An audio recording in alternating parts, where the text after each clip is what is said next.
Good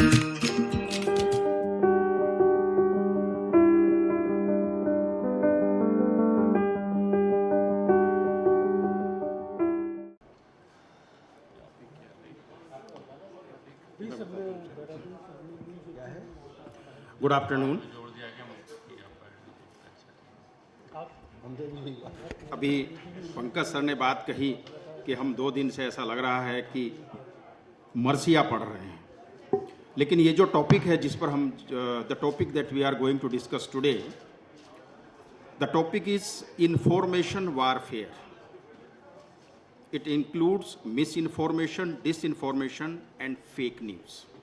और ये जो टॉपिक है ये अकेले उर्दू का नहीं है, ये पूरे मीडिया का है।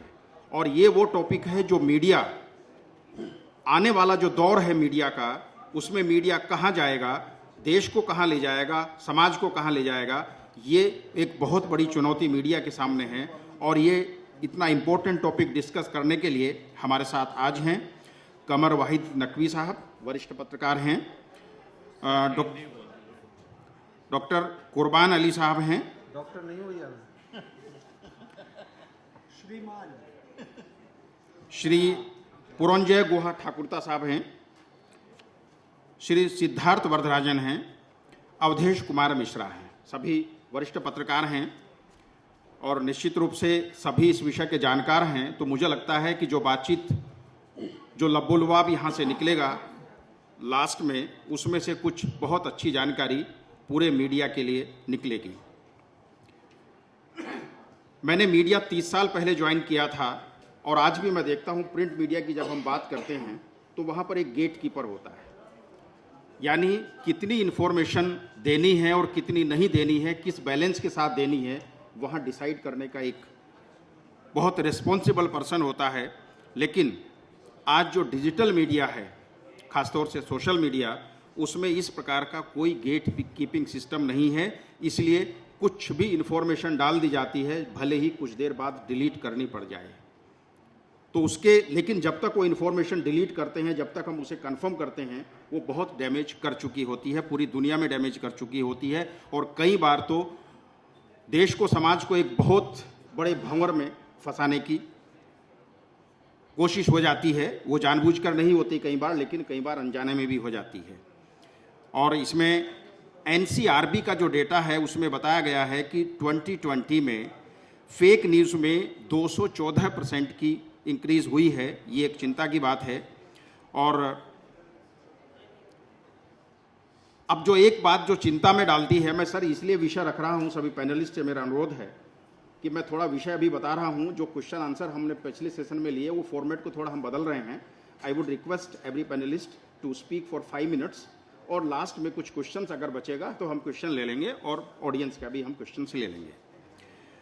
अब लेकिन एक सवाल बहुत बड़ा ये होता है कि सोशल मीडिया के चक्कर में कई बार जो बड़े नाम हैं मीडिया में, वो भी फेक न्यूज़ के चक्कर में आ जाते हैं और उससे कंट्रोवर्सी अलग होती है। और अगर इस इन्फॉर्मेशन वारफेयर जो है, एक बात ये कही जा रही है कि आने वाले दौर में जो लड़ाइयाँ होंगी एक मुल्क की दूसरे मुल्क से, हो सकता है वो टैंक से, तोप से और दूसरी चीज़ों से नहीं होंगी, वो इन्फॉर्मेशन वारफेयर से होगी। अब ये यूक्रेन रसिया वार में हमने देखा कि मीडिया एकदम डिवाइड हो गया 2 खानों में, और ये पता नहीं चल रहा कौन सच बोल रहा है और कौन झूठ बोल रहा है। ये पब्लिक के लिए डिसाइड करना बहुत मुश्किल हो गया।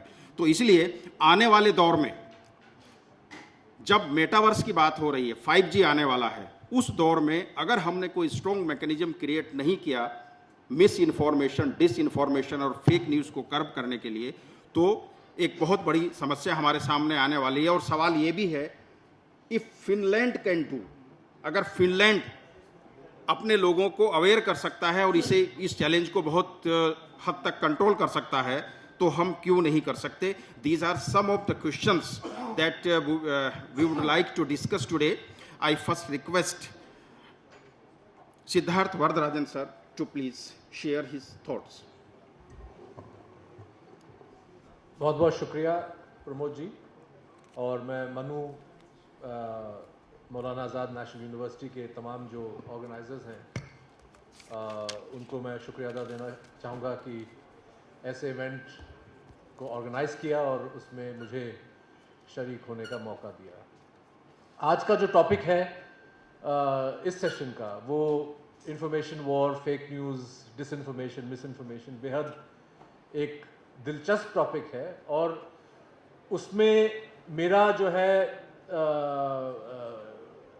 इस पे सबसे पहले तो मैं ऑब्ज़र्व करना चाहूँगा कि मैं एक जिस इदारे को मैं चलाता हूँ, द वायर, हम भी एक झूठी खबर के शिकार हो गए। हाल ही में आप लोगों ने पढ़ा होगा, मेटा को लेके गलत या फैब्रिकेटेड दस्तावेज़ों के आधार पे हमने 2-3 ऐसी स्टोरीज चलाई जो गलत साबित हुई। और मैं ज़्यादा जो है तफसील से बात शायद ना कर पाऊँ, क्योंकि इसके चलते अब मुकदमे का भी सिलसिला शुरू हो गया है। लेकिन मैं ज़रूर ये कहना चाहूँगा कि अगर हम मीडिया लैंडस्केप के बारे में बात करें हिंदुस्तान में, तो ख़बरों को परखना, तोलना, नापना, उसकी सही तरह से जांच करना हर एक न्यूज़ ऑर्गेनाइजेशन की जिम्मेदारी है। हर एक संपादक, हर एक जो है मुदीर, उनका फ़र्ज़ बनता है। और गलतियां होती हैं, गलतियों को कबूल करना भी एक तरह से एक सहाफ़ी का फ़र्ज़ होता है। और गलतियों को कबूल करने के बाद जो करेक्टिव स्टेप्स किसी भी इदारे में लेने पड़ते हैं, उन स्टेप्स को, उन कदमों को भी अपनाना, इख्तियार करना, आगे बढ़ाना, ये भी एक हमारी जिम्मेदारी है, हमारा फ़र्ज़ है, जिसको हम पूरी तरह से समझ चुके हैं और उस पर हम लोग एक्शन भी ले रहे हैं। गलतियां होती हैं जिसकी वजह से खबरें छपती है जो नहीं छपनी चाहिए। लेकिन हमें अक्सर पाया जाता है हिंदुस्तान में, और बल्कि सारी दुनिया के मीडिया में, कि कुछ ऐसी चीज़ें फैलाई जाती हैं जानबूझकर कि ये गलत चीज़ें हैं, और दोनों में फ़र्क पाना बहुत ज़रूरी है। जिस चीज़ को जानबूझकर एक फेक चीज़ को आगे बढ़ाया जाता है, और जिस चीज़ को इन गुड फेथ एक बतौर एक गलती के बेसिस पे आगे चला जाता है, उसमें ज़मीन आसमान का फ़र्क होता है। और यकीनन मैं ये कहना चाहूँगा कि हमसे गलती हुई, और दुनिया का शायद कोई ऐसा मीडिया इदारा, बड़ा सा बड़ा इदारा है, नहीं होगा जिसने गलती न किया हो। लेकिन फ़र्क आप तभी देख पाएंगे जब आप ये इस बात की पहचान करें कि उस महकमे या उस मीडिया ऑर्गेनाइजेशन की जिम्मेदारी उसके बाद कैसे बनती है, किस तरह से वो उसके साथ डील करते हैं, and how do they take corrective steps.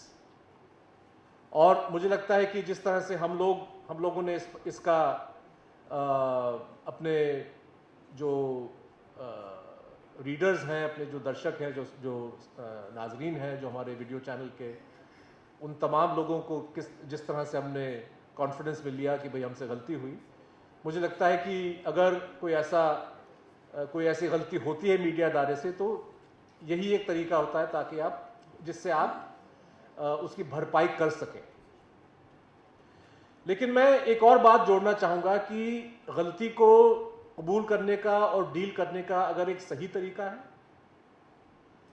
तो गलती के साथ डील करने का एक गलत तरीका भी नज़र आता है, और वो ये, जब हुक्मरानों की ओर से, पुलिस की ओर से गलती को क्रिमिनलाइज करने की कोशिश की जाती है, और किसी सहाफ़ी का कंप्यूटर छीन लिया जाता है, किसी सहाफ़ी का फ़ोन ले लिया जाता है, सपोजिटली तफ्तीश करने के लिए। लेकिन हकीकत यह है कि आप तमाम जो चीज़ें जो एक सहाफ़ी अपनी आम ज़िंदगी में मुख्तलिफ जो स्टोरीज़ पे काम करते हैं, मुख्तलिफ जो उनके अपने अपने सोर्सेज हैं, उन तमाम चीज़ों को आप अनकवर करने की कोशिश कर रहे हैं। और मुझे लगता है कि हिंदुस्तान के अंदर ये सिर्फ हमारे साथ नहीं हुआ है, खबर सही हो या गलत, लेकिन ये इल्जाम कि भाई इस खबर को चलाने के पीछे कोई मकसद है और वो मकसद जो है वो क्रिमिनल मकसद है, जैसे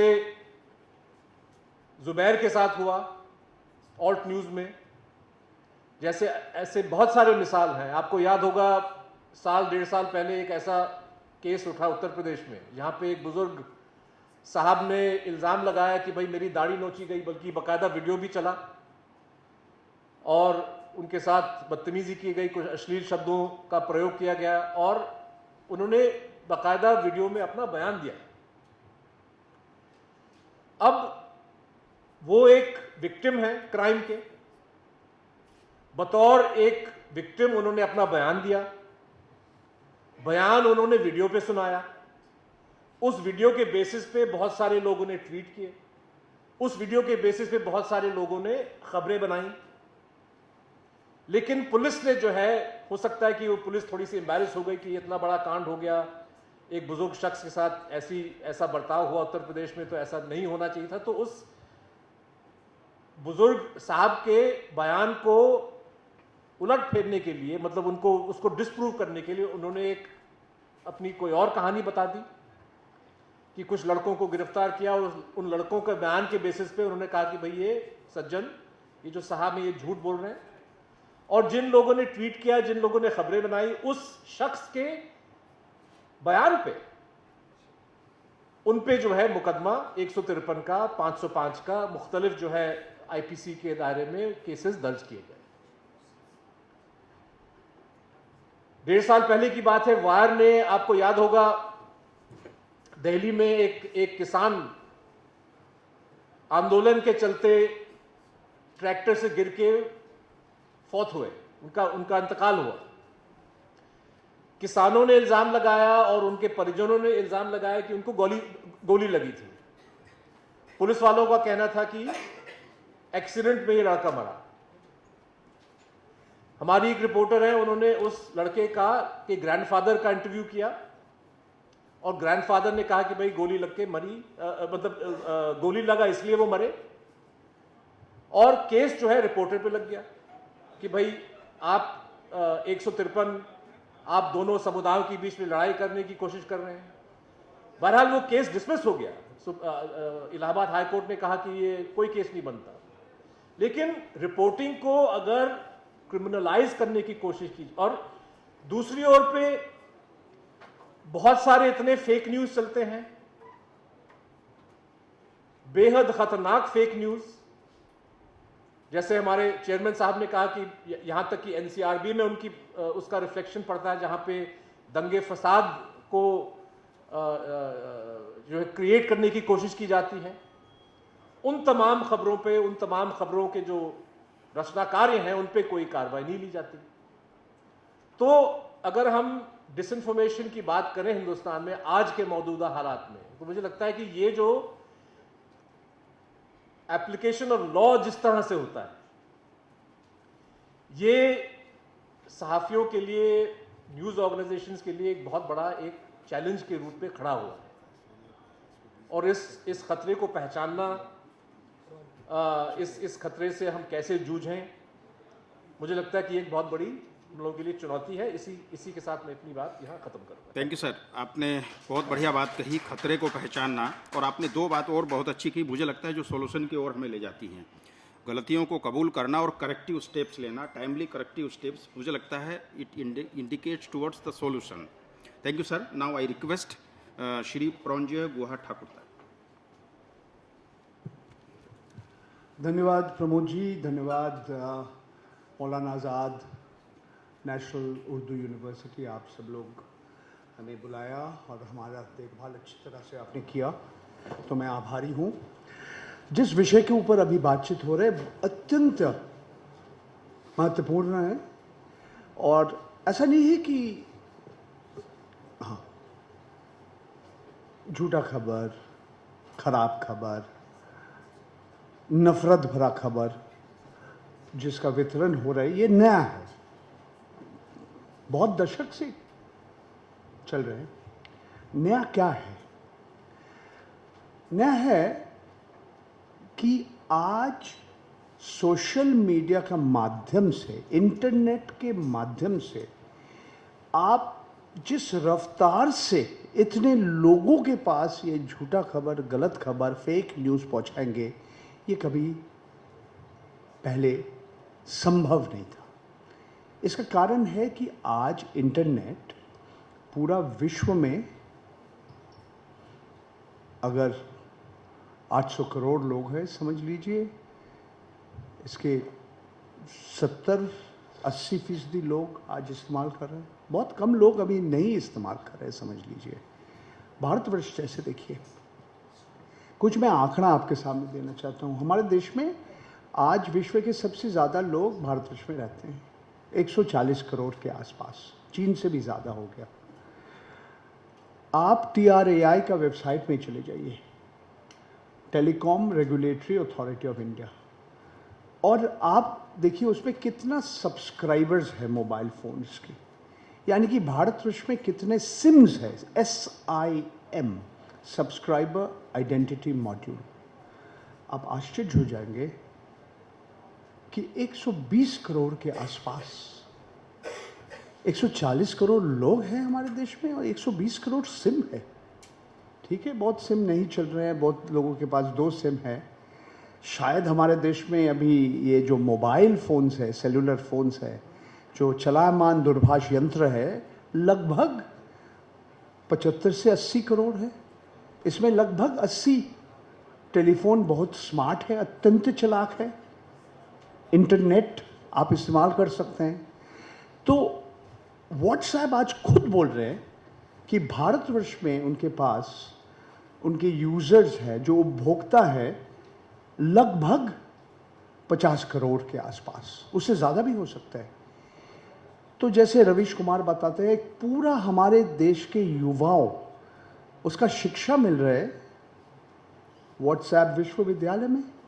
आप जैसे यहाँ बैठे हैं, आपका भाग्य अच्छा है, आप यू आर प्रिविलेज्ड कि आपको मेन्यू जैसे विश्वविद्यालय में आप पढ़ रहे हैं। आपके शिक्षक है जो आपको समझाते हैं मिस इन्फॉर्मेशन क्या है, डिसइन्फॉर्मेशन क्या है। डिसइन्फॉर्मेशन है, जैसे सिद्धार्थ ने बताया, जानबूझ के आप कुछ झूठा खबर, कुछ गलत खबर, कुछ नफरत भरा खबर आप फैला रहे हैं, वितरण कर रहे हैं। इसका कारण हो सकता है राजनीतिक कारण हो सकता है, व्यावसायिक कारण भी हो सकता है, it can have a commercial consideration. तो इसीलिए आज ये जो सूचना, और सूचना लोग बोलते हैं information is the new oil, हाँ तेल की तरह हो गया, नहीं, ये जो सूचना को लेके जो हमारा जंग चल रहा है, जो युद्ध चल रहा है, ये हमारे मानव समाज का इतिहास में हमने कभी नहीं दिया।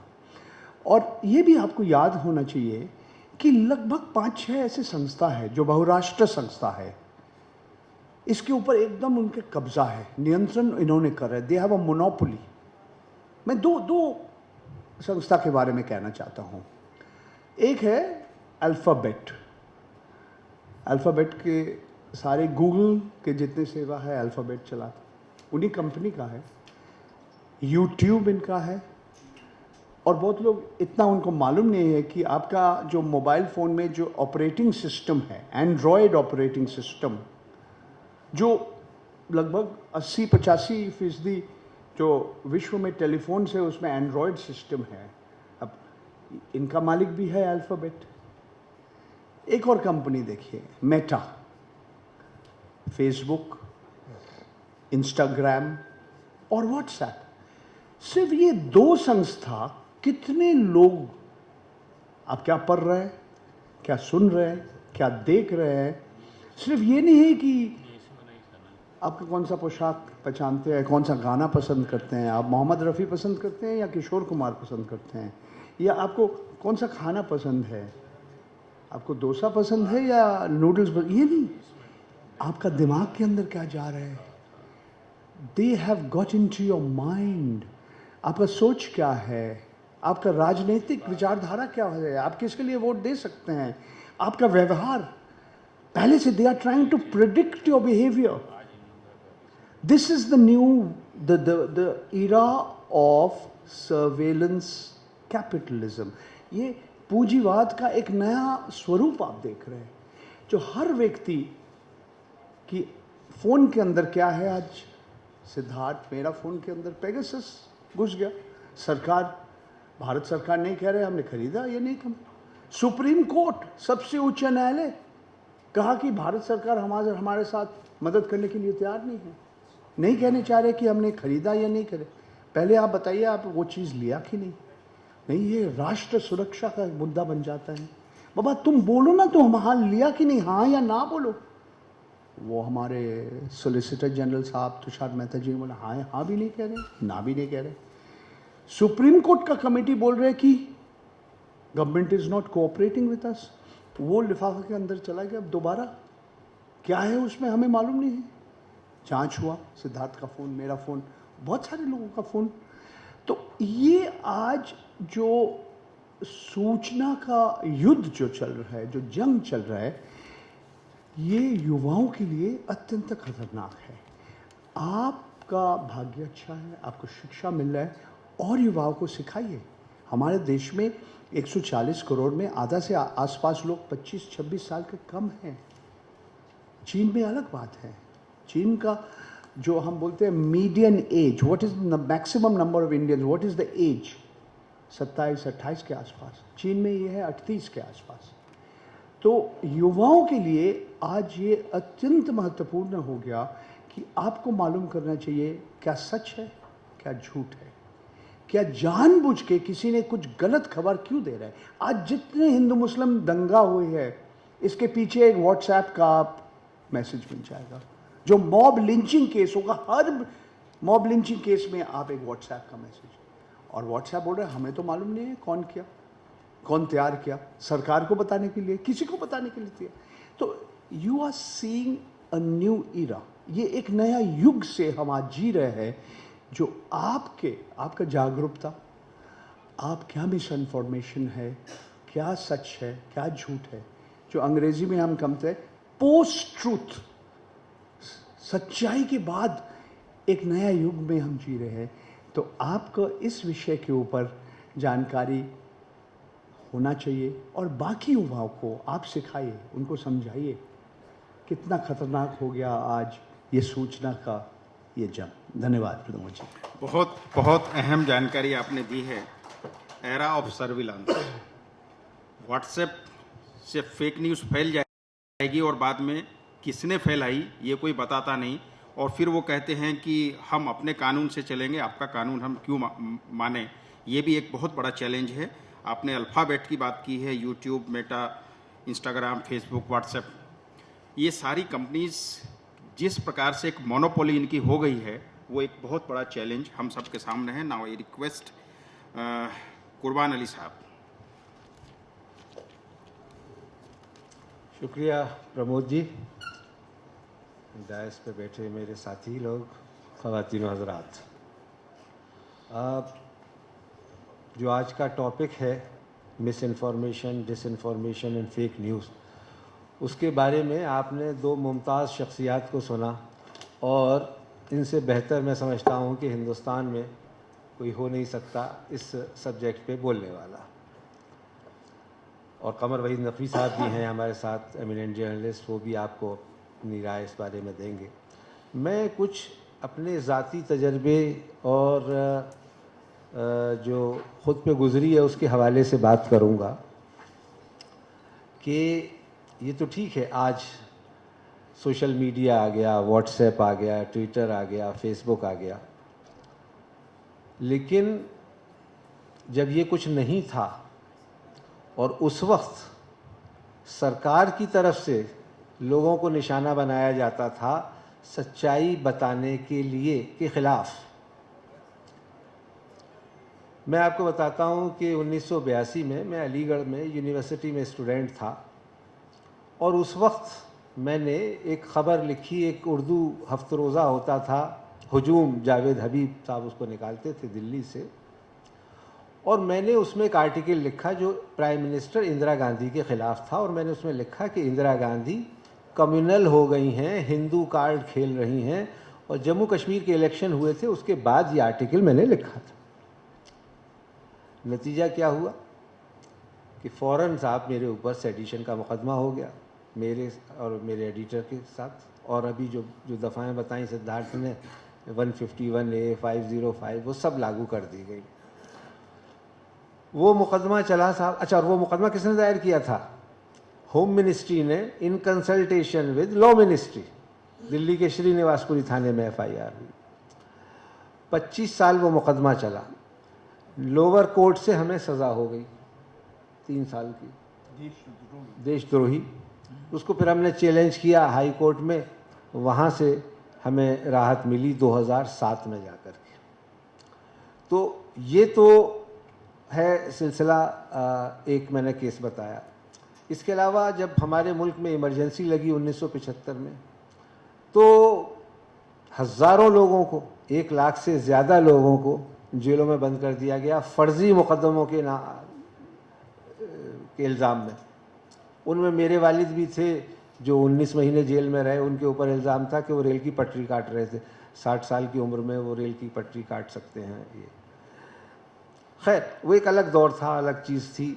मैं ये कह रहा हूँ कि जो भी इस तरह का काम करता है, जो फेक न्यूज़ पैदा करता है या मिस इन्फॉर्मेशन या डिसइन्फॉर्मेशन फैलाता है, उसके ख़िलाफ़ हम लोग क्या कार्रवाई करते हैं। अब दूसरी मिसाल सुनिए। रंजय जी, आपको याद होगा कुछ साल पहले दिल्ली में एक टीवी चैनल ने, उसके रिपोर्टर ने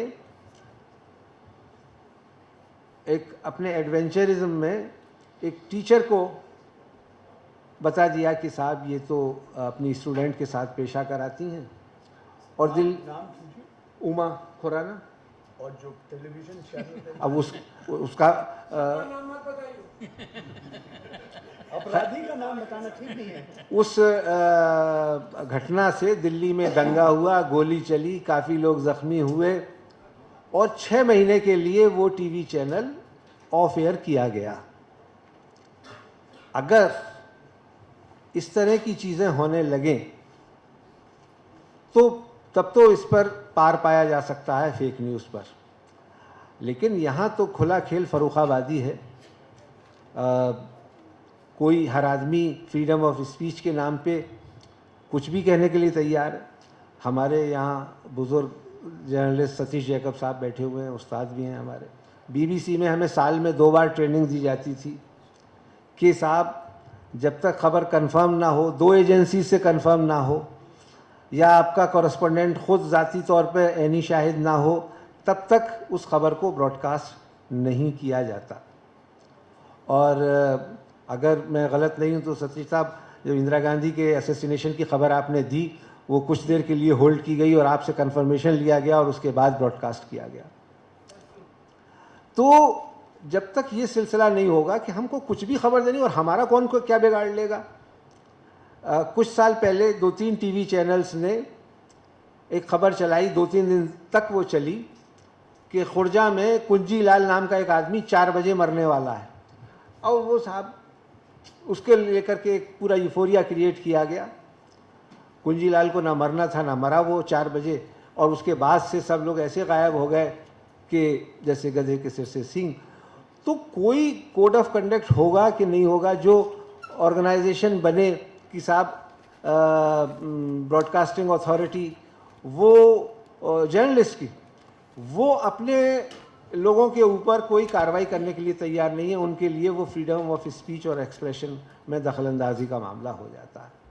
तो अगर आप ये करेंगे, कोई कोड ऑफ कंडक्ट आपका नहीं होगा और आप चाहेंगे कि आप अपने दुराग्रह को सत्याग्रह बताते हुए बात करते रहेंगे, लोगों को गलत जानकारी देते रहेंगे, तो फिर यही होगा जो आजकल हमारे मुल्क में हो रहा है। ज़रूरत इस बात की है कि ख़ुद मीडिया को अपने आप को इससे में कोई कोड ऑफ कंडक्ट बनाना चाहिए, रेस्ट्रेन करना चाहिए इन सारी चीज़ों को, और बिना पुख्तगी के साथ, बिना जांचे परखे, कंफर्मेशन किए हुए ऐसी कोई ख़बर नहीं देनी चाहिए जिससे हालात बिगड़ें, हिंसा हो, वायलेंस हो, लोग मारे जाएं या समाज में एक नफ़रत फैले।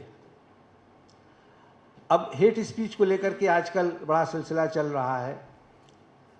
उस सिलसिले में भी मैंने सुप्रीम कोर्ट में एक PIL दायर किया था पिछले साल, जब हरिद्वार में तथाकथित धर्म संसद हुई थी और उस वक्त में तमाम तरह के वाहियात बयान दिए गए थे, जेनोसाइड की अपील की गई थी। मैंने 1 महीने तक इंतज़ार किया कि शायद कोई इस मुल्क में खड़ा हो और इन लोगों को, जिन्हें फ्रिंज एलिमेंट बताया जाता है और जबकि वो वाकई में अब मेन स्ट्रीम एलिमेंट है, कि इनके खिलाफ कोई कार्रवाई होगी। उसने कहा मेरे खिलाफ कार्रवाई कैसे हो सकती है? 2 चीफ मिनिस्टर उत्तराखंड और यूपी के मेरे पैर छूते हैं। पुलिस वालों को उसको धमका रहा था कि तुम लोग मारे जाओगे सब, जब उनके उसको गिरफ्तार करने के लिए वो गए। पुलिस की हिम्मत नहीं होती थी। सुप्रीम कोर्ट के इंटरवेंशन के बाद उस आदमी को जेल में बंद किया गया और उसके साथी जो तमाम लोग थे उनको भी बंद किया गया और अभी 23 नवंबर को इस सिलसिले में फैसला होना है। लेकिन और उसके बाद क्या हुआ, जो दिल्ली में हेट कैंपेन किया गया उसकी जो हमने जानकारी सुप्रीम कोर्ट को दी, तो दिल्ली पुलिस ने 50 पेज का हलफनामा मेरे खिलाफ दायर किया कि कुर्बान अली अदालत का वक्त बर्बाद कर रहे हैं, इन्हें हमारे पास आना चाहिए था। दिल्ली में तो कोई हेट स्पीच हुई ही नहीं। और जब हमने उसके दस्तावेजी सबूत दिए, ऑडियो वीडियो दिए, और हमारे वकील कपिल सिब्बल ने अदालत में कहा कि साहब ये दिल्ली पुलिस झूठ बोल रही है, इनफैक्ट इसके खिलाफ तो कंटेम्प्ट का मुकदमा जारी होना चाहिए, तो सुप्रीम कोर्ट ने उनको मौका दे दिया पतली गली से निकलने का कि you come with a better affidavit.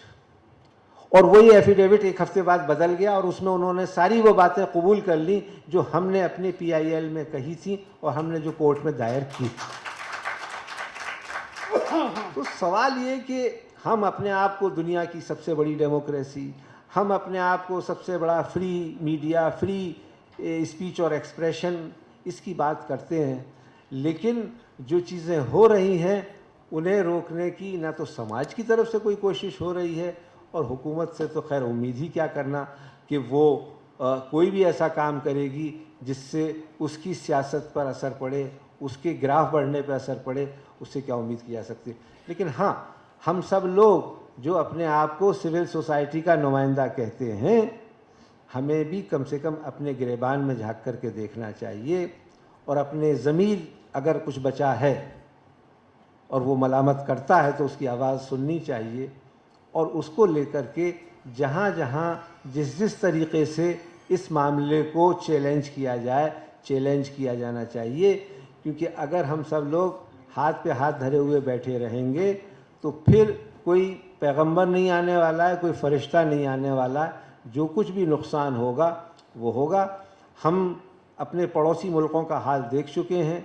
जिन मुल्कों में जमहूरियत नहीं रही वहाँ क्या हालात हैं, वो मैं उस दिन से डरता हूँ कि ये मुल्क कहीं उन हालात से ना गुज़रे जिन हालात से पाकिस्तान और बांग्लादेश और दूसरे मुल्क गुज़रे हैं। इसलिए ये हम सब का फ़र्ज़ बनता है। ये सिर्फ डिबेट और डिस्कशन की बात नहीं है, इसके लिए तो एक मुहिम और मूवमेंट चलाए जाने की ज़रूरत है कि अगर हम मिस इन्फॉर्मेशन, डिसइन्फॉर्मेशन और फेक न्यूज़ से बचना चाहते हैं तो उसके लिए समाज को तैयार करें, हुकूमत को, लॉ इन्फोर्समेंट एजेंसीज़ को कंपेल करें कि वो इस पर फ़ौरन कार्रवाई करें। अभी तो डिबेट इस बात पे हो रही है कि हेट स्पीच क्या है, इसकी कोई डेफिनेशन ही नहीं है। तो जब अगर डेफिनेशन नहीं है अदालत के सामने तो वो हेट स्पीच देने वालों के ख़िलाफ़ क्या कार्रवाई करेगी। बहुत बहुत शुक्रिया। Thank you.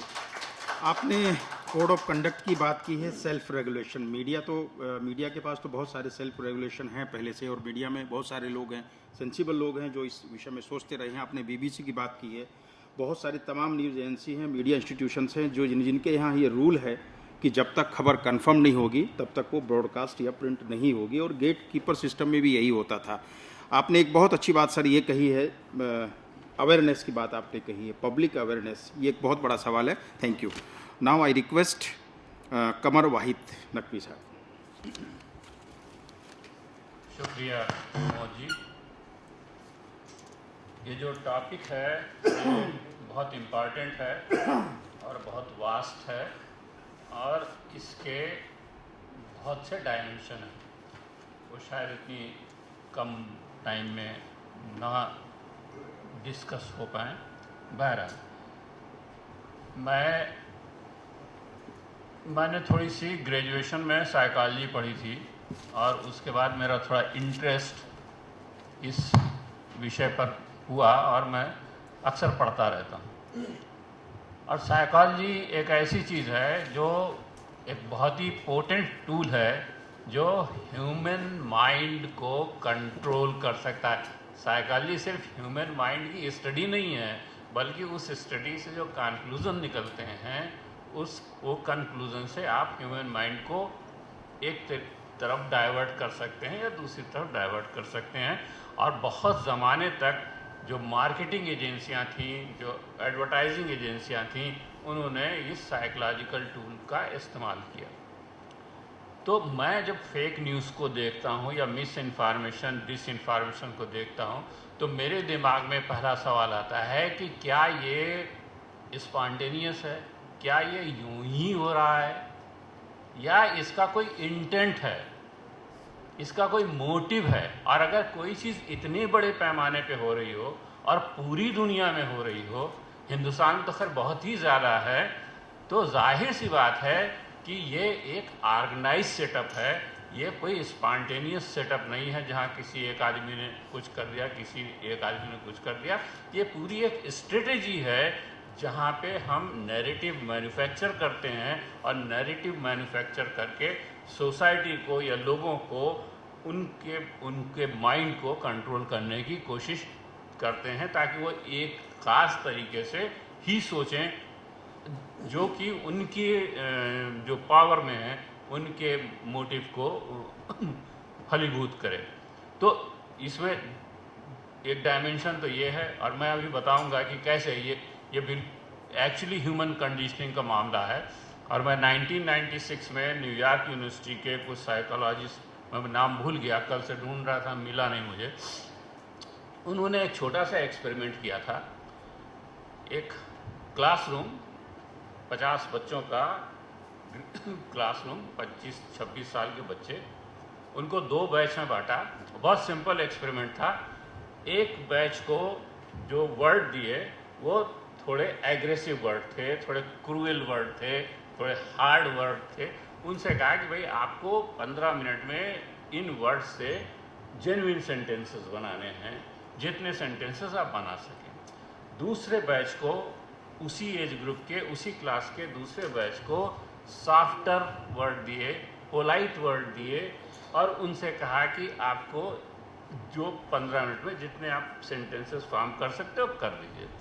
ठीक है जी, पहले बैच ने कर दिया सेंटेंसेस फॉर्म। उनसे कहा कि ठीक है, अब इसका हम अगला पार्ट होगा, वो प्रोफेसर साहब वो सामने लैब में है, आप वहाँ चले जाइए और उनसे पूछ लीजिए कि अब क्या करना है आगे। तो बैच चला गया। तो एक बड़ी सी लैब थी, उसमें एक टेबल थी, उस ऊपर बल्ब जल रहा था, इधर प्रोफेसर साहब खड़े थे, उधर एक आदमी प्रोफेसर साहब से कुछ समझ रहा था। प्रोफेसर साहब समझा रहे थे और वो समझना चाह रहा था पर उसको समझ में नहीं आ रहा था। अब ये बैठ जाके वहाँ खड़ा हो गया कि अब इन लोगों का बातचीत रुके तो हम इनसे पूछें कि साहब अब हमको आगे क्या करना है। अब उनकी बातचीत ही नहीं रुक रही थी, वो बातचीत चलती रही। आखिर इस बैच का जो गया था, इसका टॉलरेंस ख़त्म हुआ। इसने कहा एक्सक्यूज़ मी, अब बताएं हमको क्या करना है। तो प्रोफेसर साहब ने कहा कि अच्छा ठीक है, आप लोग ऐसा करें कि ये एक्सपेरिमेंट तो ख़त्म हो गया है, अब आप लोग जाएं और फिर हम कल मिलेंगे। ठीक है। उसके बाद दूसरे बैच को भेजा गया और दूसरे बैच के साथ भी वही सीन था। वो गया, वहाँ पे प्रोफेसर साहब वैसे ही बात कर रहे थे। वो खड़ा रहा बड़ी देर तक। आखिर में उसका भी टॉलरेंस ख़त्म हुआ और उसने फिर इंटरव्यू किया कि सर बताइए क्या करना है। तो उनको भी कहा कि ठीक है, थैंक यू, आप जाइए।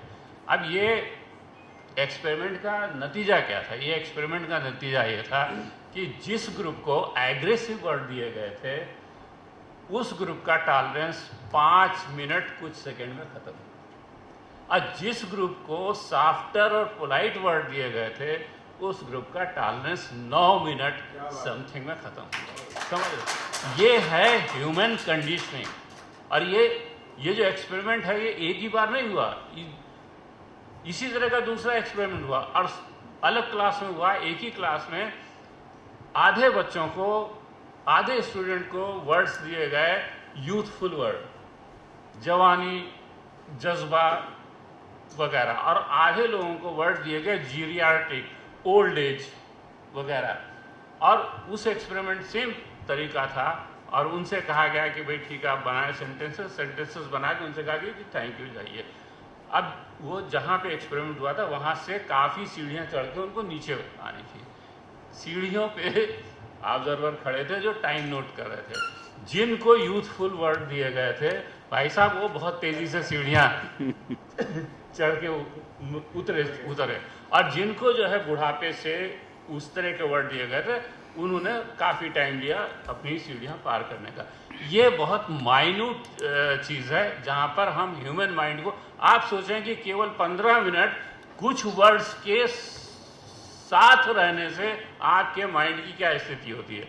अब आप अगर लगातार एक सर्टेन तरह के नैरेटिव में, लगातार एक सर्टेन तरह के नैरेटिव में रहेंगे तो उसका क्या होगा, और क्या होगा नतीजा, मैं बता रहा हूँ आपको नतीजा।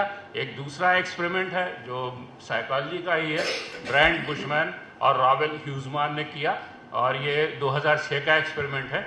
और उन्होंने अपने फाइनल कंक्लूजन में निकाला कि जब वायलेंट मीडिया, एग्रेसिव मीडिया, चाहे वो टेलीविज़न हो, चाहे वो फिल्में हो, चाहे वो वीडियो गेम्स हो, जब आप उनके संपर्क में आते हैं तो आपका ब्लड प्रेशर बढ़ता है, आपका हार्ट रेट बढ़ता है, आप में गुस्सा बढ़ता है। और जो इम्पॉर्टेंट है उस फाइंडिंग का, इम्पॉर्टेंट ये है कि ये जो वायलेंट मीडिया है ये एडल्ट्स को वक्ती तौर पे प्रभावित करता है, लेकिन बच्चों को, 18 साल से कम उम्र के लोगों को, टीन एज को, ये लॉन्गर तौर पे प्रभावित करता है। उनमें वो इम्पैक्ट बहुत लंबे समय तक रहता है। तो जाहिर सी बात है कि जो नैरेटिव हम अभी जनरेट हो रहा है वह नैरेटिव अगली पीढ़ी या अगली पीढ़ियों के लिए है कि उनको हम कैसा बनाना चाह रहे हैं। तो ये इंटेंट है, तो इसका इस्तेमाल हो रहा है, हम लोग उसको समझ नहीं रहे हैं, हम लोग वहाँ तक गए नहीं हैं। एक बात। दूसरी बात जो है, जो बात है कि अब इसके डायमेंशन क्या है। एक डायमेंशन सोशल मीडिया का है जहाँ पर सर्टेन इंडिविजुअली करते हैं, पर बाकी बहुत सारे, आप सबको मालूम है, तरह तरह का IT सेल बने हुए हैं, तरह तरह के बोर्ड्स हैं जो उस एक ऑर्गेनाइज ढंग से नैरेटिव क्रिएट करते हैं। एक ये।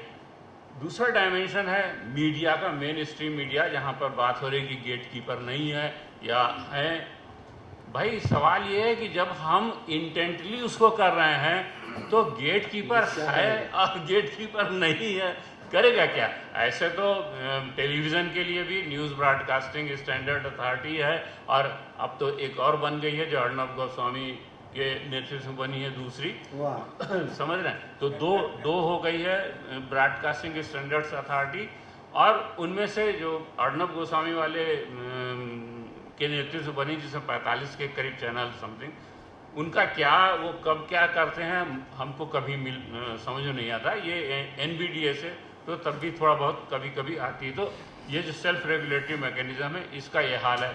अब चूँकि जो गवर्नमेंट है जिससे हम उम्मीद करते हैं कि नहीं वो चौकीदारी करेगी या वो जस्टिफाइड ढंग से देखेगी कि भाई क्या सही हो रहा है, क्या सही नहीं हो रहा। अगर ये नैरेटिव बिल्डिंग का काम इसलिए हो रहा है कि जो गवर्नमेंट इन पावर है वो उसको फ़ायदा पहुँचे, तो जाहिर सी बात है कि उसको रोकने में कोई इंटरेस्ट नहीं होगा। और हर समय की, जैसे कुर्बान बता रहे थे, हर समय की गवर्नमेंट का ये एक मकसद रहता है कि कैसे मीडिया को कंट्रोल करें। पहले के तरीके पुराने थे, अब के तरीके नए हैं। और उसमें जो सिद्धार्थ कह रहे थे, जो सब दूसरा बड़ा खतरा है, एक तो ये है कि ठीक है वो फेक नैरेटिव बिल्ड किया जा रहा है। एक जो दूसरा तरीका है जो इनके यहाँ हुआ, जो जहाँ तक मुझे लगता है कि अगर आप एम्बेड कर दोगे इस तरह के रिपोर्टर को, या पता नहीं, मुझे नहीं मालूम कि रिपोर्टर से जानबूझ कर गलती हुई या उसको जानबूझकर प्लांट किया गया या उसको उस तरह से फंसाया गया कि साहब इस मीडिया हाउस की क्रेडिबिलिटी ख़राब कीजिए या इस मीडिया हाउस के खिलाफ मामले दर्ज करने के लिए हम एक ग्राउंड बनाएं, ये भी हो सकता है। ये बहुत ज़्यादा खतरनाक डायमेंशन है, क्योंकि बहुत कम मीडिया ऐसा बचा है जो एक अल्टरनेटिव नैरेटिव दे रहा है या एक काउंटर नैरेटिव दे रहा है। और जब काउंटर नैरेटिव वाले मीडिया, चाहे जैसे जुबैर के साथ हुआ, जहाँ पे कोई मामला नहीं था लेकिन आप एक मामला खड़ा करते हो और मामला खड़ा करके उसके खिलाफ माहौल बनाते हो, या जो कुछ JNU के केस में हुआ, जहाँ पर आपको सबको मालूम है कि कुछ नारे लगे, लेकिन भाई वो नारे किसने लगाए, आज तक वो पकड़े नहीं गए, इतने सालों में नहीं पकड़े गए। फिर उस JNU के बाद वहाँ पे जो वायलेंस हुआ बाद में, और उस वायलेंस का स्टिंग ऑपरेशन आया, उस स्टिंग ऑपरेशन में काफ़ी लोग आइडेंटिफाइड हुए कि ये इनके नाम है, ये इनके चेहरे हैं, आज तक उनके खिलाफ कोई कार्रवाई नहीं हुई, कोई चीज़ नहीं हुई। तो जाहिर सी बात है कि कहीं ना कहीं जो सरकार है या कहीं ना कहीं जो इस्टेब्लिशमेंट है उसका एक इंटेंट है, उसकी एक प्रायोरिटी है, और उस प्रायोरिटी के हिसाब से हमारे जो ख़तरे हैं हमारे मीडिया के लिए वो बहुत ज़्यादा हैं। और उसका काउंटर कैसे हो, काउंटर तो भाई जो कुर्बान कह रहे हैं कि जो सचेत नागरिक हैं वही कर सकते हैं, उनको ही आगे आना पड़ेगा। आप हाथ पे हाथ धरे बैठे रहेंगे तो ये आंसलाट नहीं रुकने वाला है। Thank you sir. आपने नैरेटिव मैन्युफैक्चरिंग की बात की है सर, मसला तो नैरेटिव का ही है। सब लोग जो भी कर रहे हैं वो कहीं ना कहीं नैरेटिव ही है। आपने साइकोलॉजी की बात की है, ह्यूमन कंडीशनिंग की बात की है, और आपने बहुत अच्छे एग्जाम्पल दिए हैं सर। वास्तव में जैसी हम इंफॉर्मेशन लोगों को देंगे, जैसी जानकारी उन्हें देंगे या एजुकेशन जैसा देंगे, तो आउटपुट डेफिनेटली वैसा ही होगा। अभी मैं रिक्वेस्ट कर रहा हूं अवधेश कुमार मिश्रा जी से। बहुत धन्यवाद प्रमोद जी, धन्यवाद मानो, मेरे वरिष्ठ बहुत ही आदरणीय मंच पर आसीन आदरणीय साथी। मैं अपनी बात अपने से शुरू करूंगा।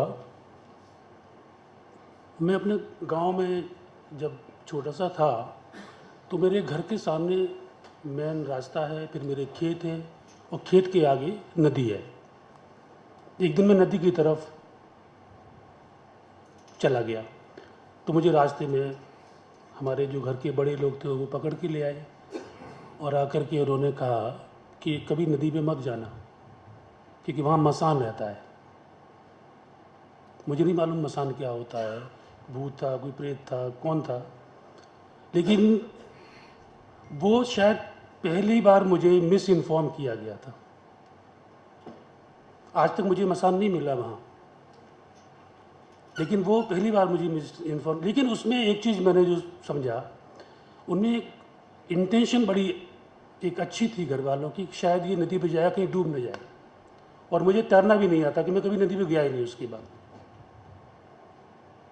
मैं ये नहीं कहता हूँ, देखिए हाँ, कोई आदमी परफेक्ट नहीं है इस दुनिया में, लेकिन अगर हमारी इंटेंशन हमारी साफ है, मनसा अगर हमारी अच्छी है, तो हम कभी शायद ही कुछ गलत लिखेंगे, कुछ करेंगे, या हम कुछ भी पब्लिश करेंगे, प्रचार या प्रसार करेंगे उसका।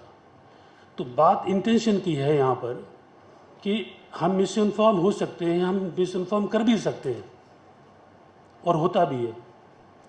अग्निपथ को लेकर के देखिए किस तरीके से डिसइंफॉर्मेशन और कितनी आगजनी हुई, कितने स्टेट में जाकर के ट्रेन चलाई गई, सड़कें रोकी गई और कितने लोगों की डेथ भी हुई उसमें। और उसमें कुछ कोचिंग सेंटर का हाथ भी, जैसा जांच एजेंसी कह रही है, मैं नहीं कह रहा हूँ, उन्होंने बताया कि उनमें उनका हाथ है। तो सवाल ये है कि अगर आपकी मनसा अच्छी है, आपकी इंटेंशन अच्छी है, तो चीज़ें अच्छी हो सकती हैं। और अगर हम एक इंटेंशन ये लेकर के चलेंगे, नहीं साहब हमें तो कुछ ऐसा ही लिखना है या कुछ पोस्ट करना है, तो फिर उसमें ऐसी चीज़ें आएंगी आएंगी। तो मेरा जो सिर्फ एक जो सीधा सीधा जो सोचना है कि इंटेंशन साफ है तो हर चीज़ अच्छी हो सकती है। धन्यवाद। थैंक यू अवधेश जी।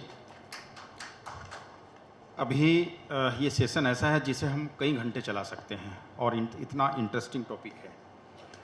मैं अभी सभी पैनलिस्ट से 1 से 1.5 मिनट में रिक्वेस्ट करूंगा, to the point. What is information warfare, disinformation, misinformation, fake news, इसके क्या प्रभाव हैं, क्या असर हो रहा है, क्या नुकसान हो रहा है, ये सब हम समझ रहे हैं। Sir, what is the solution? अगर फिनलैंड अपने यहाँ एक सक्सेसफुल एक्सपेरिमेंट कर सकता है, अपने लोगों को अवेयर कर सकता है, फेक न्यूज़ पर वो कुछ हद तक, बहुत हद तक कंट्रोल कर सकता है, तो हमें टू द पॉइंट अगर बात करें तो क्या करने की ज़रूरत है सर? क्योंकि मुझे थोड़ा जल्दी भागना, मैं सर पहले वक्त लूँगा, माफ़ कीजिएगा। मैं बात उठाऊँगा कमर नकवी साहब की बात से, और उसी से जो है उसके हवाले से मैं आपके सवाल का जवाब दूंगा। दरअसल में दिक्कत ये है कि समाधान, सलूशन या तो मीडिया खुद करे या सरकार, सियासतदान, कोई मीडिया के बाहर इंस्टीट्यूशन करेगा। मुझे लगता है कि बेहतर से बेहतर जमहूरियत में, बेहतर से बेहतर डेमोक्रेसी में, यदि अगर मीडिया सरकार के हाथ वो ताकत दे दे, सियासतदान के हाथ में वो ताकत दे दे, तो सलूशन जो है वो मसला से बहुत ज़्यादा ख़राब होने वाला है। इसीलिए मैं समझता हूं कि, लेकिन ये कह के हम अपने आप को माफ़ नहीं कर सकते। Self regulation is the answer,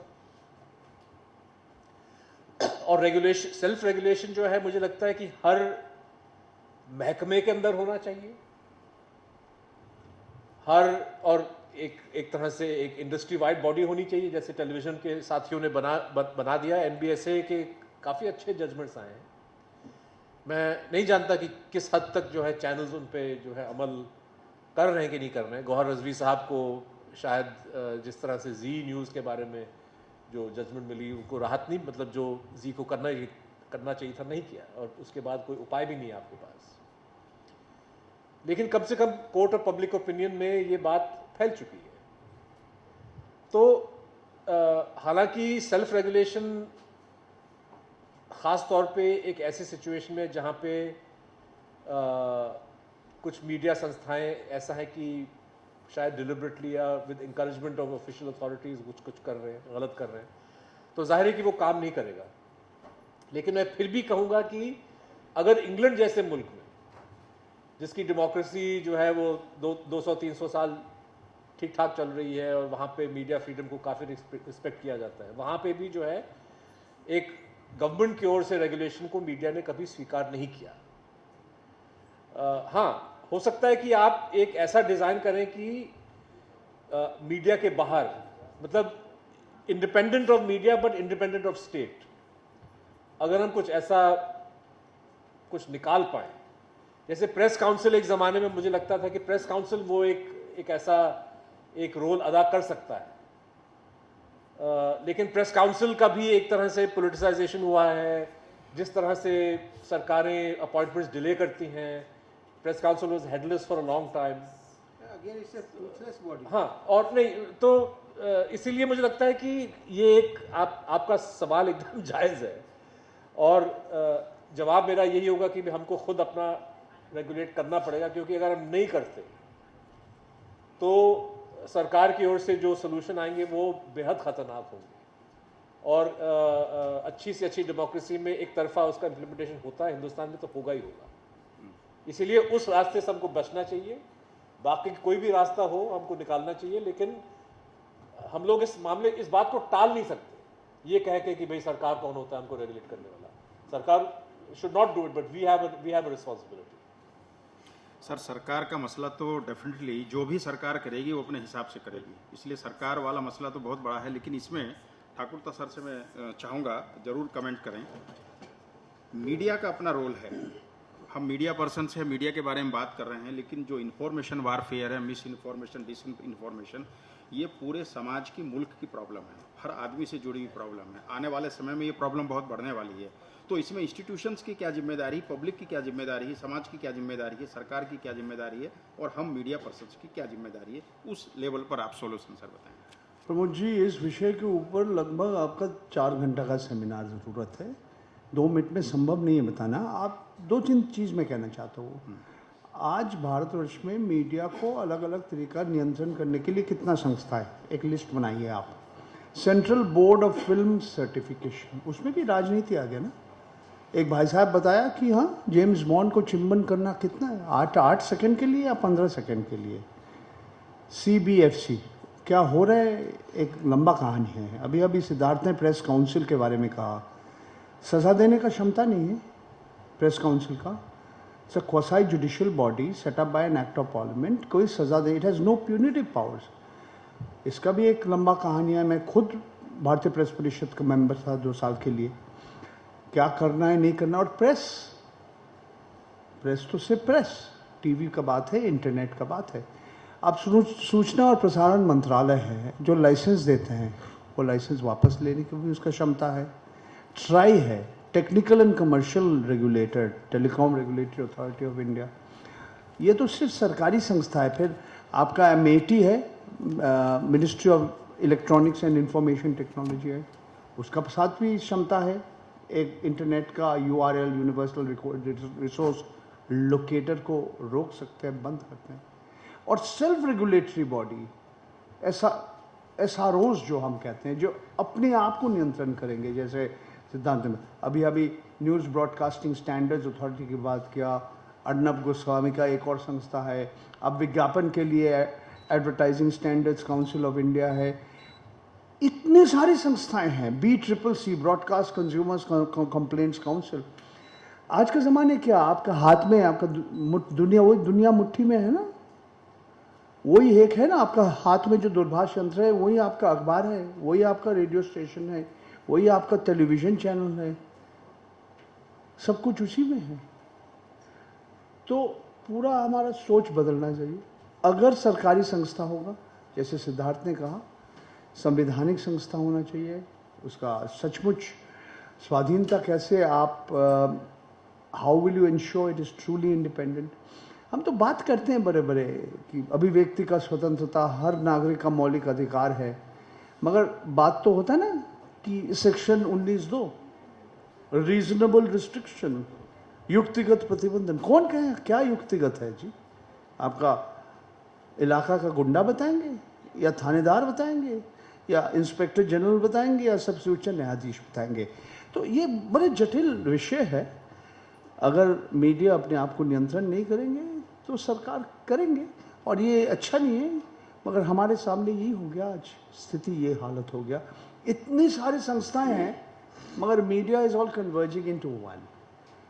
तो हम आज नहीं, पिछले 15 साल से बात कर रहे हैं कि एक नया संस्था का ज़रूरत है, एक सरकारी संवैधानिक संस्था का ज़रूरत है। कुछ आगे नहीं बढ़ा, और मेरा उम्मीद है आगे नहीं बढ़ेगा। सरकार नहीं चाहते हैं, और सरकार चाहते हैं अलग अलग कानून को दुरुपयोग करके मीडिया के ऊपर नियंत्रण रखें। I am sorry, I am sounding pessimistic, but this is the reality. Sir, we have been debating self regulation for the last 75 years. Media में हम डिबेट कर रहे हैं, मैं भी सर 35 साल से डिबेट देख रहा हूँ। सवाल ये है कि सेल्फ रेगुलेशन की बात करते हैं, कहीं हुआ नहीं है। लेकिन सवाल है, अगर सरकार नहीं करेगी तो बाकी इंस्टीट्यूशंस, बाकी और लोग भी तो हैं, देश भी तो है, समाज भी है। फिनलैंड में सरकार थोड़ी कर रही है, वहाँ तो सब पूरा देश मिल के कर रहा है, अपने लोगों को अवेयर कर रहा है। सर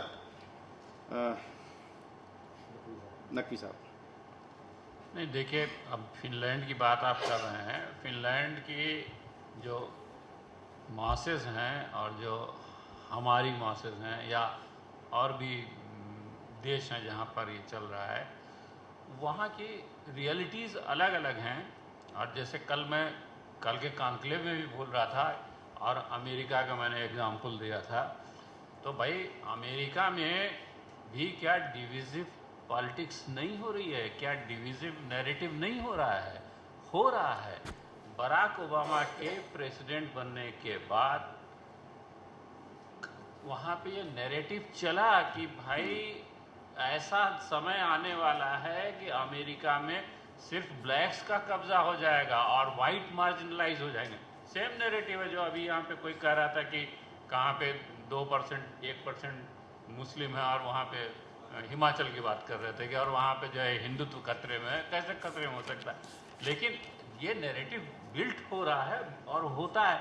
और मैं उस संस्था का नाम भूल गया, मैंने 4-5 साल पहले लिखा था कि अमेरिका में एक संस्था है राइट विंग्स की जो पिछले 15-20 साल से ये लगातार काम कर रही है कि कैसे जो है वो जुडिशरी में राइट विंगर्स को सीड किया जाए वहाँ पर, तो कैसे बच्चों को उस तरह से तैयार किया जाए, उनको लॉ पढ़ाया जाए और कैसे सीड किया जाए। और आप देखें कि अल्टीमेटली जो अभी जो एबार्शन पे फैसला हुआ वो कोई लीगल फैसला थोड़ी था, वो तो एक सिंपल आइडियोलॉजिकल फैसला था जिसका कोई बेस नहीं था। और अगर वहाँ पे उस विचारधारा के जजों की संख्या कम होती तो फैसला दूसरा हो जाता। सिंपल बात है। तो ये इसलिए मैं कह रहा हूँ कि पूरा का पूरा मामला बहुत बड़ा है इसको। और ये सिर्फ ये कि मीडिया के सेल्फ रेगुलेशन, भाई मीडिया की बात जो जहाँ पर मीडिया काफ़ी हिस्से में बट गया है वहाँ पे मीडिया कैसे सेल्फ रेगुलेशन करेगा? जहाँ पर कहीं कोई साधु के मार दिया जाता है और वहाँ पे कोई मुस्लिम एंगल नहीं होता है, आप कहते हो कि यहाँ पे ये साधु मारे गए, हिंदुत्व पे खतरा है, और मुसलमान तो है ही नहीं वहाँ पर। तो प्रॉब्लम ये है कि आप उसको सोचते हो कि सेल्फ रेगुलेटरी बॉडी कर लेगी, उनके पास उतनी रिसोर्सेज नहीं है, लोग उनका उतना कंप्लेन नहीं करते, और कंप्लेन करते भी हैं तो जो फैसला होता है कुछ लोग मानते हैं कुछ लोग नहीं मानते। हाँ, लेकिन इसका ये मतलब नहीं कि हम गवर्नमेंट के पास जाएं।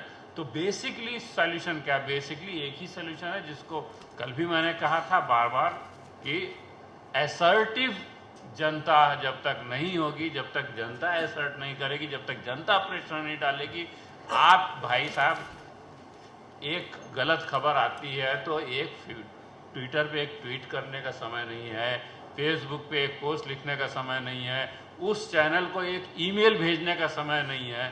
तो फिर आप उसको आप जो है आपको बर्दाश्त करना पड़ेगा और आपको देखना पड़ेगा।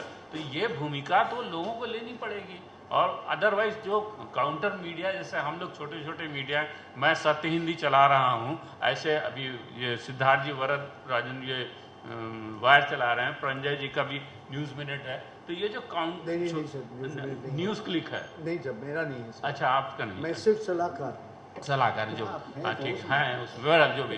तो हम एक जो है वो काउंटर नैरेटिव देने की कोशिश कर रहे हैं, पर हमारी रीच बहुत कम है, हमारी स्ट्रेंथ बहुत कम है।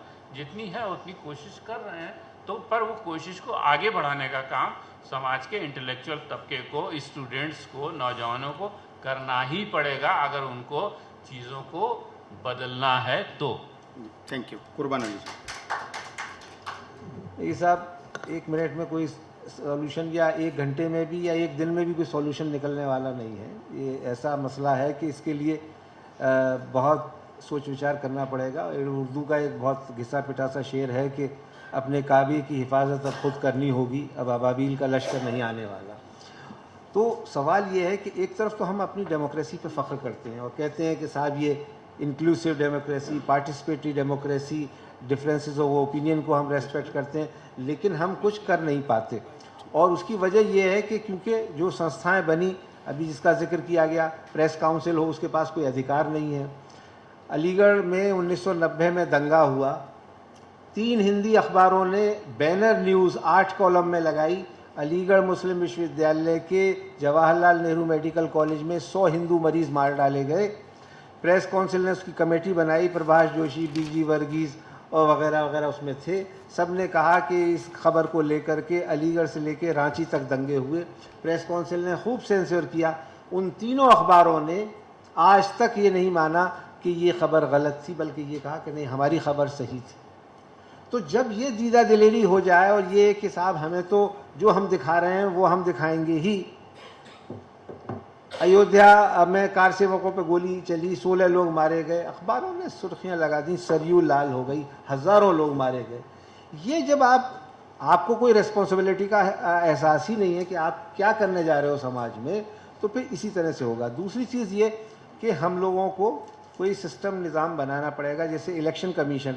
सेशन के आने से पहले हर पॉलिटिकल पार्टी जो पावर में होती थी अपने तरीके से इलेक्शन कमीशन का इस्तेमाल करती थी। उसने कुछ नज़ीरें बनाई, उसने कुछ कानून बनाए, उसने कुछ प्रतिबंध लगाए, उन पर आज भी अमल हो रहा है।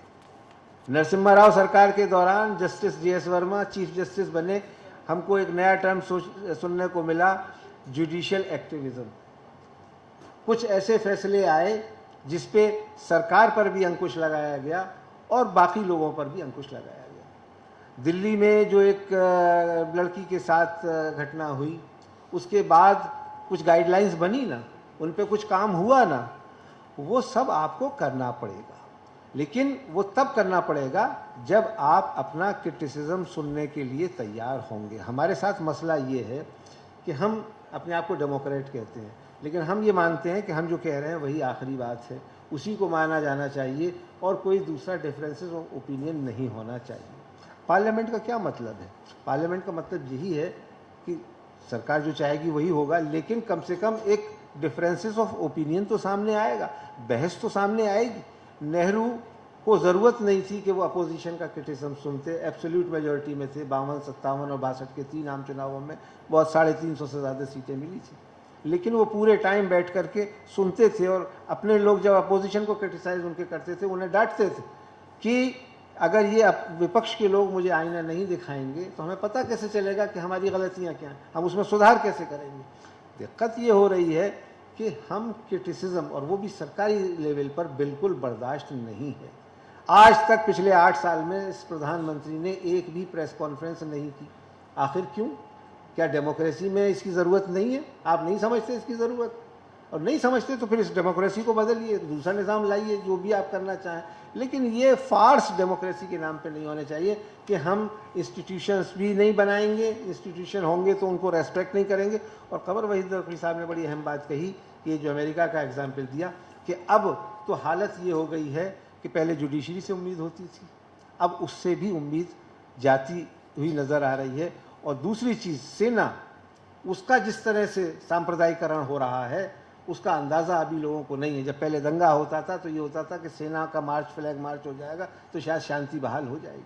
तो बहुत भयावह दृश्य है, क्योंकि जो इंस्टीट्यूशंस बने आज़ादी के बाद उनको डेलिबरेटली ख़त्म किया जा रहा है, आवाज़ को दबाया जा रहा है, और एक ही बात, एक ही रंग, एक ही विचारधारा, उसका वर्चस्व रहे, इसके लिए सारी कोशिश हो रही है। शुक्रिया सर। एक ही विचारधारा का वर्चस्व और मैं ही सही हूँ, झगड़ा तो यहीं से होता है।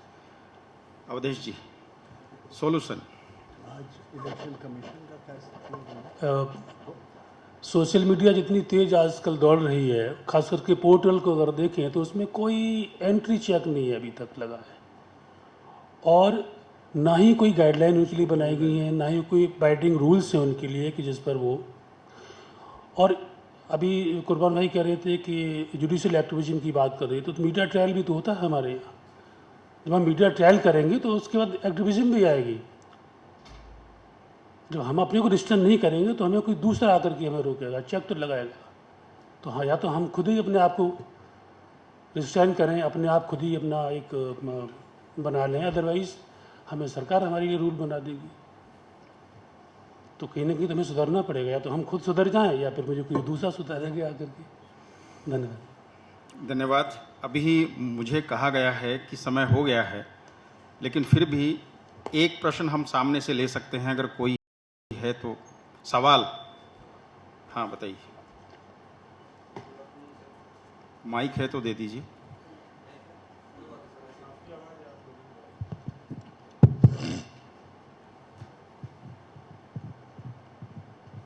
अगर आप कोई सॉल्यूशन सजेस्ट कर सकते हैं तो और बेटर होगा। सर, मैं तो एक अदना सा शागिर्द हूँ सहाफ़त का, इतनी बड़े दिग्गज हमारे सामने बैठे हैं, तो बस मैं यही अर्ज़ करना चाह रहा था, क्योंकि हम एक विश्वविद्यालय में ही बैठे हैं और ये सही जगह है जहाँ पर ऐसे डिस्कशंस हो कि सोल्यूशन क्या है।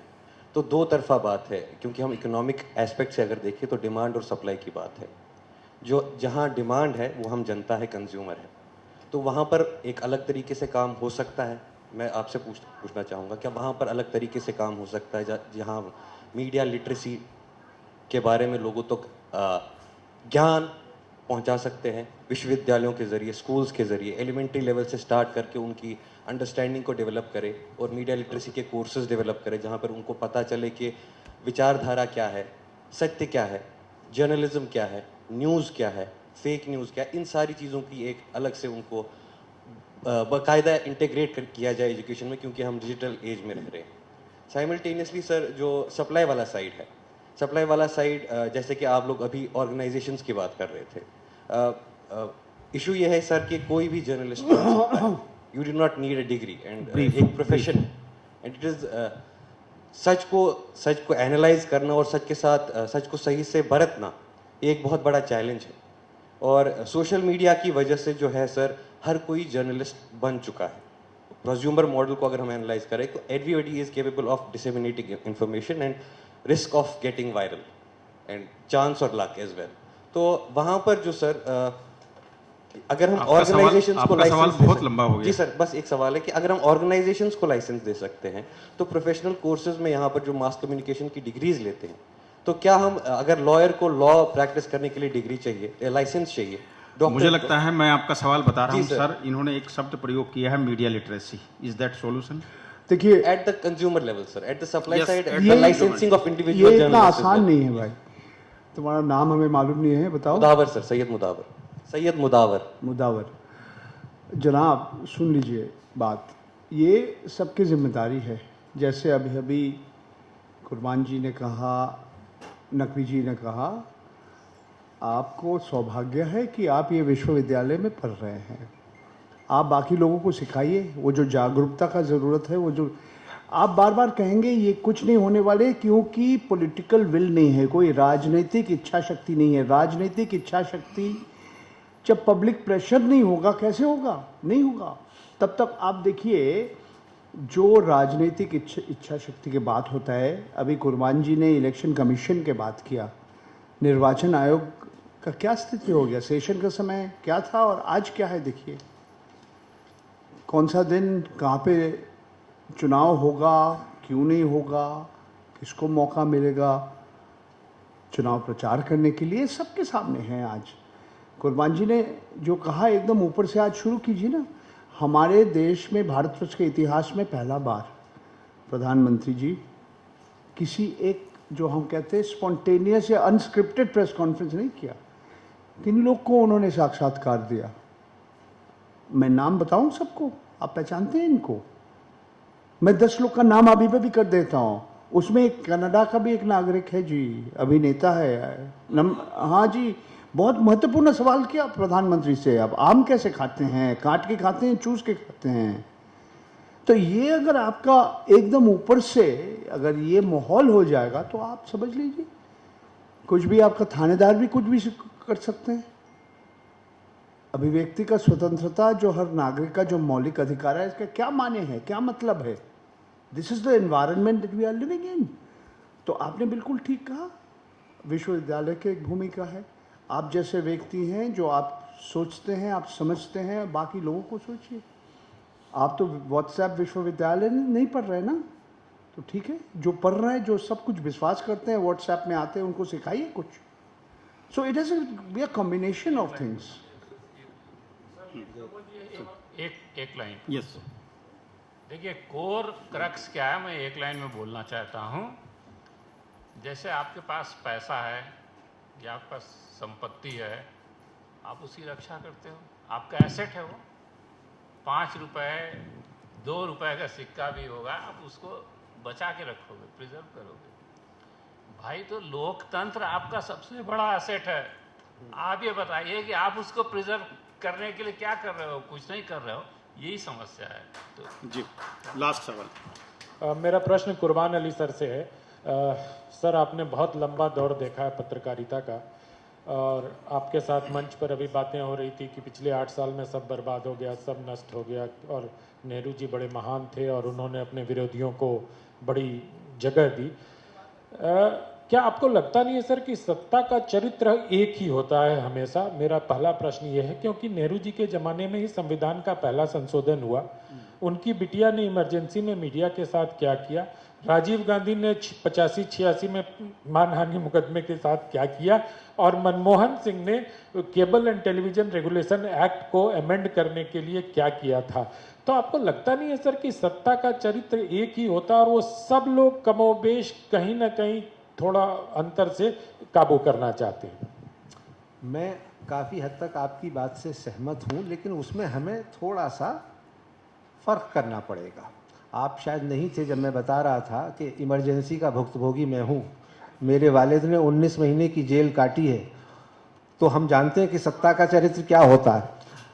सवाल ये है, लेकिन जवाहरलाल नेहरू की जो बात कह रहे हैं ना, आज हर चीज़ के लिए तो उसे दोषी ठहराया जा रहा है, लेकिन अगर आज़ादी के फ़ौरन बाद 14-15 साल तक अगर जवाहरलाल नहीं होते तो शायद हम क्या कल्पना कर सकते हैं कि इसी तरह का संविधान बनता, वो लागू होता, वो संस्थाएं बनती, वो विकास होता और समाज के अंदर ये विभाजन नहीं होता।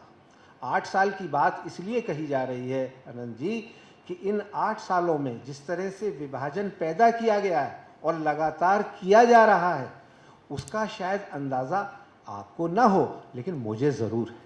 मैं आज इस देश में अपने आप को नंबर 2 का शहरी समझता हूँ, क्योंकि सुबह शाम मुझे जलील करके ये बताया जाता है कि तुम नंबर 1 के शहरी नहीं हो सकते।